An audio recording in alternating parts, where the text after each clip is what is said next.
Hello friends, good morning. आप सभी का एक बार फिर से मोस्ट वेलकम। मैं अशोक।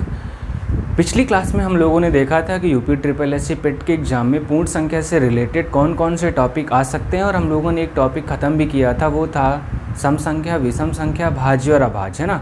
लेकिन अभाज्य संख्या से रिलेटेड बहुत ही इंपॉर्टेंट क्वेश्चन आपसे एग्जाम में पूछे जाते हैं। तो आज की इस क्लास में हम लोग ये जानने वाले हैं कि अभाज्य संख्या से रिलेटेड क्या लास्ट ईयर के यूपी ट्रिपल एस सी के एग्ज़ाम में कोई क्वेश्चन पूछा गया है। अगर वो क्वेश्चन पूछा गया है तो किस तरह के क्वेश्चन आए हैं। तो उसके पहले हम लोग वो क्वेश्चन जानने से पहले एक चीज़ और आपको जानना है, दी गई संख्या अभाज्य संख्या है या नहीं, ये हमें कैसे पता करना है। दी गई संख्या अभाज्य संख्या है या नहीं, है ना, अभाज्य है या नहीं, ये चीज़ आपको जान लेना। फिर उसके बाद मैं आपको बताता हूँ कि अभाज्य संख्या से रिलेटेड कौन से क्वेश्चंस आपके एग्जाम में पूछे गए हैं और किस एग्ज़ाम में पूछे, क्योंकि UP triple S C various exam कराता है, तो अलग अलग एग्जाम में क्वेश्चंस आए हुए हैं। ठीक है, अगर हम जैसे आपसे ले लें, आपसे कहें कि 173, आपको बताना है कि 173 अभाज्य संख्या है या नहीं, तो ऐसे रैंडमली आपको बता पाना थोड़ा सा चैलेंजिंग है कि 173 अभाज्य संख्या है या नहीं। इसके लिए आपको क्या करना है, हम क्या देखेंगे कि 173 के बाद ऐसी कौन सी संख्या है जो नियरेस्ट स्क्वायर में है ना। नियरेस्ट स्क्वायर का मतलब 173 के बाद ऐसी कौन सी संख्या होगी जिसका पूर्ण वर्ग होता है 196। अब 196 किसका स्क्वायर होता है, 14 का स्क्वायर होता है। ठीक, तो 14 से छोटी जितनी भी अभाज्य संख्याएं होंगी सब संख्याएं लिखेंगे। तो 14 से छोटी कौन सी अभाज्य संख्या, 2 है, 3 है, 5 है, 7 है, उसके बाद कौन सा है, 11 है और 13 है। ठीक, अब हमें क्या पता करना है, इन संख्याओं से 2, 3, 5, 7, 11 और 13 से हम चेक करेंगे क्या 173 किसी भी संख्या से पूर्णतया विभाजित होता है या नहीं। अगर इन संख्याओं से 173 विभाजित हो जाएगा तो वह संख्या अभाज्य संख्या नहीं होगी। अगर इन संख्याओं से 173 विभाजित नहीं होता है तो इसका मतलब डेफिनेटली दी गई संख्या अभाज्य संख्या होगी। अब देखिए, इसके लिए आपको विभाजिता के नियम बहुत अच्छे से तैयार होने चाहिए, क्योंकि यहाँ पे अभाज्य संख्या है या नहीं पता करने के लिए विभाजिता के नियम की ज़रूरत होगी। अब जैसे कह रहे हैं कि हमें पता करना 2 से विभाजित होगा कि नहीं होगा, तो 173 2 से नहीं विभाजित होगा। 3 से पता करना है, 3 से विभाजिता का नियम अंकों का योग, तो 7, 3, 10 से 11, 11 भी 3 से नहीं कटेगा। 5 से कटने के लिए 0 और 7 होना चाहिए। 7 से कटने के लिए इकाई के अंक का 2 गुना, इकाई के अंक का 2 गुना 6 हो गया। शेष बची संख्या में घटाने पर तो 17 में से 6 घटाएंगे 11, ये भी 7 से नहीं कटेगा ना। अब 11 से काटना है तो 11 से क्या होता है, सम स्थानों के अंकों का योग और विषम स्थान। तो सम स्थान कौन कौन से हो जाएंगे, 7, विषम स्थान 3 और 1 है, इनके अंकों का योग 4, इन दोनों का अंतर 0 या 11 का गुणज नहीं है, तो 11 से भी नहीं कटेगा। अगर हम 13 से बात करें तो आप डायरेक्ट भी चेक कर सकते हो। अगर हम 13 से भाग करेंगे तो 13 का नाम 13 और कितना 4 बच जाएगा, 13 3 39, नहीं कटेगा। इसका मतलब 173 इनमें से किसी भी संख्या से पूर्णतया विभाजित नहीं होता है। इसका मतलब 173 कैसी संख्या है, 173 अभाज्य संख्या है। ठीक है, एक क्वेश्चन हम लोग और कर लेते हैं। 341, आपको बताना है कि 341 अभाज्य है या नहीं। 341 अभाज्य है या नहीं, 341 अभाज्य संख्या है या नहीं। ठीक है, तो हम लोगों ने क्या सीखा है कि 341 के नियरेस्ट में ऐसी कौन सी संख्या होगी जो किसी संख्या का पूर्ण वर्ग होगी, वो 361 है। वो किसका स्क्वायर होता, 19 का स्क्वायर, है ना। अब हमें क्या करना है, 19 से छोटी जितनी भी अभाज्य संख्याएं होती हैं, 2, 3, 5, 7, 11, 13, 17, ये सारी संख्याएं लिख लेनी है। उसके बाद हमें क्या पता करना है, इन संख्याओं से अगर दी गई संख्या पूर्णतया विभाजित है किसी भी संख्या से तो वह अभाज्य संख्या नहीं होगी, क्योंकि उसके 2 से ज़्यादा गुणनखंड हो जाएंगे। अगर इन संख्याओं से पूर्णतया विभाजित नहीं होती है तब अभाज्य संख्या होगी। ठीक है, 341 2 से भी नहीं कटेगा। 3 से देखें, 4, 3, 7, 1, 8, 3 से भी नहीं कटेगा। 5 से विभाजित होने के लिए लास्ट में 0 और 5 होना चाहिए। 7 से विभाजिता का नियम क्या कहता है, इकाई के अंक का 2 गुना, शेष बची संख्या में घटाएंगे तब भी 7 से नहीं कटेगा। 11 से विभाजिता का नियम, 11 3 33, 1 बच जाएगा, ये कट जाएगा। आप देखिए 11 से डिवाइड हो जाएगा, 11 3 33 हो गया, है ना, तो 1 बच गया 11, तो ये संख्या 11 से विभाजित हो रही। 13 से बात करेंगे, 13 दूना 26, नहीं कटेगा ना, 17 से बात। अब देखिए 341 11 से विभाजित हो गया है, इसका मतलब 341 एक अभाज्य संख्या नहीं है। इसका मतलब 341 कैसी संख्या है? 341 भाज्य संख्या है, ठीक है। ऐसे ही 437 का ही पता कर सकते हैं। कोई भी संख्या आए तो आप इस तरीके से पता कर सकते हैं कि अभाज्य संख्या है या नहीं, ठीक है। तो आइए हम लोग जानते हैं कि कौन से क्वेश्चंस एग्जाम में पूछे गए हैं अभाज्य संख्या से रिलेटेड। तो मिलते हैं हम लोग।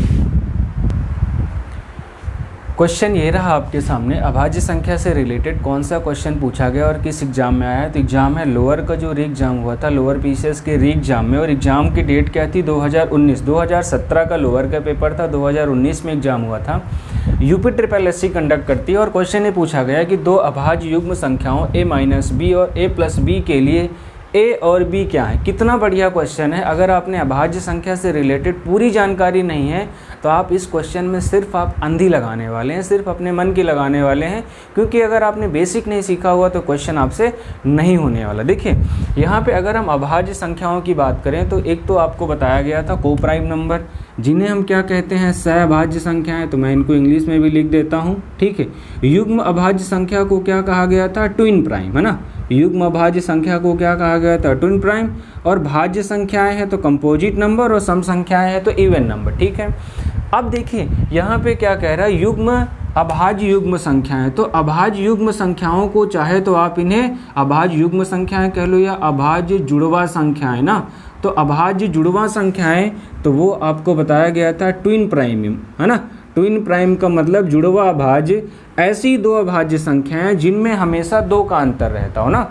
जैसे आपके पास अभाज्य संख्या कौन सी हो जाएगी? 5 और 7, ये भी जुड़वा अभाज्य संख्या है। 3 और 5, ये भी जुड़वा अभाज्य संख्या है। 11 और 13 भी जुड़वा अभाज्य संख्या है। लेकिन कोई कहे आपसे 11 और 17 क्या जुड़वा अभाज्य संख्या है? तो आप कहेंगे 11 और 17 जुड़वा अभाज्य संख्या नहीं है, क्योंकि इन दोनों अभाज्य संख्याओं में अंतर 2 का नहीं है, ठीक है। आइए हम लोग देखते हैं। तो क्या कह रहे हैं? दो अभाज्य संख्या a-b और a+b, ठीक। इसका मतलब हम कोई भी संख्या लेके चेक कर सकते हैं। इसको हम मान लेते a-b और इसको हम मान लेंगे a+b। तो मतलब a-b बराबर 5 हो जाएगा और a+b बराबर कितना हो गया? 7। अगर एक बार इन दोनों को जोड़ दें तो कितना हो जाएगा? 2a बराबर हो गया 12, a बराबर कितना हो जाएगा? 6, है ना। अगर a बराबर 6 हो गया तो b बराबर कितना हो जाएगा? b बराबर कितना हो जाएगा? 1 हो जाएगा। तो हमारे पास क्या आ गया? 6 और 1। आपसे पूछा क्या जा रहा है? तो a और b क्या है? अब आपको ये पता करना कि a और b मतलब 6 और 1 कैसी संख्या है। वैसे तो प्राइम नंबर की बात करेंगे तो प्राइम नंबर 3 तरह के होते हैं, को प्राइम, रिलेटिवली प्राइम और ट्विन प्राइम ना। वैसे तो ये आपका किस में आएगा? रिलेटिवली प्राइम में, क्योंकि रिलेटिवली प्राइम वो संख्या होती है जिनमें से कोई ज़रूरी नहीं कि दोनों संख्याएँ अभाज्य ही होना चाहिए ना। लेकिन एवरी को prime number is a relatively prime ना। एवरी को prime number is a relatively prime, इसका मतलब ये दोनों संख्याएं कौन सी हैं भैया? को प्राइम नंबर हैं। इसका मतलब ए ऑप्शन हमारा सही हो जाएगा। ए और बी कैसी संख्याएं हैं? सह अभाज्य संख्याएं हैं। आप चाहो तो इन दोनों ऑप्शन को भी लेके कर सकते हो। a-b बराबर 3 लेना, a+b बराबर 5 लेना, ठीक है। दोनों को जोड़ोगे तो a बराबर 4 आ जाएगा, b बराबर 1 हो जाएगा। तो आप देख सकते हैं कि 4 और 1 भी कैसी संख्याएं हैं? वैसे तो हैं ये रिलेटिवली प्राइम, लेकिन रिलेटिवली प्राइम के लिए हम लोगों ने कल पढ़ा था एवरी को prime number is a relatively prime ना। को प्राइम नंबर में क्या होता है? अगर हम लोग दोनों में देखें तो को प्राइम नंबर में दोनों संख्याएं अभाज्य होनी चाहिए, लेकिन रिलेटिवली प्राइम में ज़रूरी नहीं कि दोनों संख्याएं अभाज्य हों। इसलिए एवरी को prime number is a relatively prime. इसका मतलब इस सवाल का सही आंसर क्या है कि ए और बी कैसी संख्याएँ होनी चाहिए? को प्राइम नंबर्स होनी चाहिए, ठीक है। एक क्वेश्चन में हम लोग और देखते हैं कि और जो क्वेश्चन अभाज्य संख्या से पूछा गया है वो क्या क्वेश्चन है। एक क्वेश्चन ये पूछा जा रहा है जो अभी हम लोगों ने सीखा है कि क्या पूछा जा रहा है, निम्न में कौन सी संख्या अभाज्य संख्या नहीं है। और कौन से एग्जाम में क्वेश्चन आया है? यूपी ट्रिपल एससी कंडक्ट करती है स्टेट मंडी परिषद 2018 के क्वेश्चन पेपर में ये क्वेश्चन आया हुआ है, ठीक है। अब देखिए अभी हम लोगों ने क्या सीखा था, कौन सी संख्या अभाज्य संख्या है या नहीं। उसमें क्या करते हैं, अब देखिए अगर आपके पास 4 ऑप्शन दिए हैं तो सबसे बड़ा वाला ऑप्शन देखिए। क्यों? अगर 281 वाला देखेंगे तो 281 से ठीक बड़ा कौन सी ऐसी संख्या जो किसी संख्या का वर्ग है ना। 409 वाले में फिर करना पड़ेगा आपको। इसलिए जब भी इस तरह का क्वेश्चन मिले तो हमें क्या देखना, सबसे बड़ी संख्या क्या है 541 ना, तो 541 के नियरेस्ट स्क्वायर देखेंगे। 541 के नियरेस्ट स्क्वायर कौन सा है, तो आपको पता चलेगा 576। अब ये पता चलेगा कि 576 किसका स्क्वायर है, तो आप कहेंगे 576 किसका स्क्वायर है, 24 का स्क्वायर ना। तो 24 से छोटी जितनी भी अभाज्य संख्याएं होती हैं सब लिखेंगे। तो 24 से छोटी 2, 3, 5, 7, 11, 13, 17, 19 है ना, और 23, ये 24 से छोटी सारी अभाज्य संख्याएं हैं। अब हमें क्या चेक करना है कि एक एक ऑप्शन पे जाके चेक करेंगे क्या 281 इन संख्याओं में से किसी एक संख्या से विभाजित हो जाएगा तो वह अभाज्य संख्या नहीं होगा, ये चेक करना ना। अब देखिए 281 को देखते हैं। 281 2 से कटेगा, नहीं कटेगा, 3 से नहीं कटेगा क्योंकि अंकों का योग 3 से नहीं कटता। 5 के लिए लास्ट में 0 या 5 होना चाहिए। 7 के लिए 7 चौक 28, 1 से बच जाएगा। 11 की बात करेंगे, 11 दूना 22 नहीं कट जाएगा। 13 की बात करेंगे, 13 दूना 26 नहीं कटेगा। 17 की बात करेंगे, 17 एकन्नम 17 नहीं कट पाएगा। 19 की 19 से भी नहीं कटेगा और 23 से भी नहीं कटेगा ना। अब 409 की बात करते हैं ना, तो इसका मतलब 281 अभाज्य संख्या है। 409 की बात करेंगे, 2 से कटेगा कि नहीं कटेगा, 2 से नहीं कटेगा, 3 से नहीं कटेगा क्योंकि अंकों का योग 3 से कटना चाहिए। 5 से कटने के लिए 0 या 9 होना चाहिए। 7 से कटने के लिए इकाई के 7 चौक 28 नहीं, 7 पन्ना 35, 7 सतवा 56 नहीं कटेगा। 11 से भी नहीं कटेगा, 13 से भी, 17 से, 19 से भी नहीं कटेगा, 23 से भी नहीं कटेगा। इसका मतलब ये भी एक अभाज्य संख्या है। 541 की बात करते हैं ना, 2 से नहीं कटेगा, 3 से नहीं कटेगा, 5 4 9 1 10, 5 से नहीं कटेगा, 0 और 5 होना चाहिए लास्ट में। 7 से इकाई के अंक का 2 गुना शेष बची संख्या में घटाने पर नहीं कटेगा। 11 से सम स्थानों के अंकों का योग और विषम स्थानों का नहीं है। 13 से भी नहीं कटेगा, 13 चौको 52, 17 से, 17 3 51, 17 से भी नहीं कटेगा, 19 और 23 से भी नहीं कटेगा। ठीक है, अब 437 के विषय में आ जाओ। 437 2 से कटेगा, नहीं कटेगा, 3 से नहीं कटेगा, 5 से नहीं कटेगा, 7 से नहीं कटेगा, 11 से भी नहीं कटेगा, 13 से भी नहीं कटेगा, 17 से भी नहीं कटेगा, 17 दूना 34 नहीं कटेगा, 19 से, देखो 19 से कट जाना चाहिए ना। 19 से 437 का भाग करोगे तो कितना हो जाएगा, 19 दूना 38 और कितना बच जाएगा, 5 बच गया, 19 3 57, मतलब 23 बार पूरा कट गया। इसका मतलब अगर 19 से पूरा विभाजित हो गया तो 437 के कितने गुणनखंड हो गए, पहला गुणनखंड 1, दूसरा वो स्वयं की संख्या, तीसरा 19 से भी कट जाएगा और 23 बार गया तो 23 से भी कट जाएगा। इसका मतलब यहाँ पे 2 से ज़्यादा गुणनखंड हो गए। इसका मतलब यही संख्या एक अभाज्य संख्या नहीं है। इसके लिए आपको स्क्वायर बहुत अच्छे से पता होना चाहिए, आप प्रैक्टिस कर लेंगे। वैसे भी आपको 40 या 50 तक के स्क्वायर रटे होने चाहिए, कहीं पर भी क्वेश्चंस में आ सकते हैं। ठीक है, एक और क्वेश्चन पूछा गया छोटा सा, वो भी क्वेश्चन हम लोग देखते हैं क्या है। बहुत ईजी क्वेश्चन है अभाज्य संख्या से रिलेटेड। एक क्वेश्चन ये पूछा जा रहा है, निम्न में कौन सी संख्या अभाज्य संख्या नहीं है। ठीक है, तो कौन सी संख्या अभाज्य संख्या नहीं, और ये क्वेश्चन किस में आया हुआ, राजस्व लेखपाल भर्ती परीक्षा में 2015 में आया हुआ है। ये बहुत ही आसान क्वेश्चन था, आप देख के बता सकते हैं।